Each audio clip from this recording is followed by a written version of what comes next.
Hey everyone, in this video, I'm going to show you a step-by-step tutorial on how to create a title block and border in AutoCAD.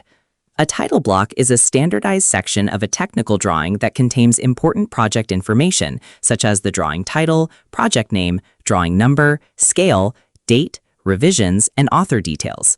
A border, on the other hand, defines the printable area of the sheet and helps organize the layout. Creating your own title block in AutoCAD allows you to reuse it across multiple projects, ensuring consistency and professionalism. A title block is a structured area of a drawing sheet that stores project information. Creating your own title block helps you maintain drawing standards, reuse layouts across projects, improve professionalism, save drafting time, keep project information organized. Start by opening AutoCAD. Then open the drawing sheet where you want to create the title block and border. The title block is typically created directly on the sheet layout where it will be used. Go to the toolbar and click Rectangle. AutoCAD activates the Rectangle command. Click to specify the first corner. Then click again to specify the opposite corner.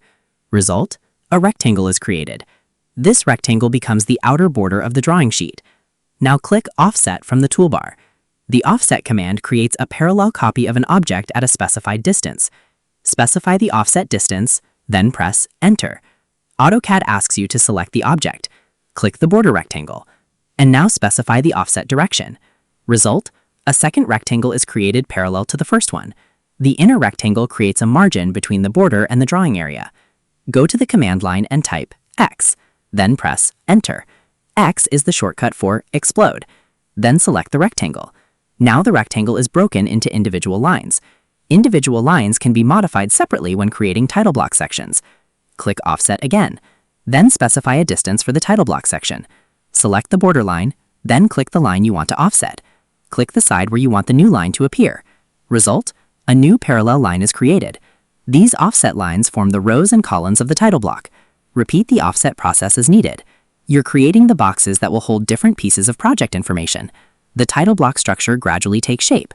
Next, use the Line command to create custom divisions. Draw lines between specific points where additional separation is needed. Not all title block sections are evenly spaced. Lines help create custom-sized boxes. Use offset on the new lines as needed. Result: additional rows and columns are created. Next, click the Text button. AutoCAD allows you to place text inside the title block. Result: labels begin to appear inside the title block. Continue placing text into the appropriate sections. Why this step matters: labels indicate what information belongs in each area of the title block. Result: the title block is now fully labeled. Go to the command line and type wblock, then press Enter. Wblock stands for Write Block. The Write Block dialog box opens. It allows you to save the title block as a reusable block file. Under the Base Point section, click Pick Point. Next, select a point on the title block. This point becomes the insertion point when the block is used later. Click Select Objects. Then select the entire title block and border. Result: all title block components are included in the block definition.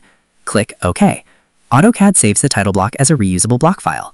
Result: your custom title block is now available for future use. Now click Insert from the toolbar. The Insert panel opens. Then click Recent Blocks. Result: your newly created title block appears in the list. Finally, drag and drop the block into your drawing.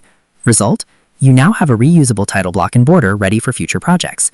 Most organizations use standardized title blocks to ensure every drawing follows the same format and contains consistent project information. Additional tip: after creating your title block, save it as a separate block file so it can be reused across multiple projects without recreating it each time. What you just accomplished: you created an outer border, added an inner border using offset, exploded the border for editing, created title block divisions, added text labels, converted the title block into a reusable block, and inserted the block into a drawing. Why title blocks are important: a title block transforms a simple drawing into a professional document by organizing project information and providing a consistent layout. To summarize, creating a title block and border in AutoCAD begins by drawing a rectangle to serve as the outer border of the sheet. The Offset command is then used to create an inner border by specifying an offset distance and selecting the rectangle. After exploding the border into individual lines using the Explode command, additional offset lines and custom line segments are created to form the various sections of the title block. Text labels are then inserted into the boxes to identify project information fields. Once the title block is complete, the wblock command is used to save it as a reusable block by selecting a base point and choosing all title block objects. Finally, the block can be inserted into future drawings through the Insert panel and Recent Blocks library. And that's how to create a title block and border in AutoCAD. By combining rectangles, offsets, lines, and text, you can build a professional title block that organizes important project information and can be reused across multiple drawings. Saving it as a block makes future projects much faster and more consistent. So that's how you do it. I hope you guys like this video. Subscribe for more, like for more, and share for more. I hope to see you again. Goodbye.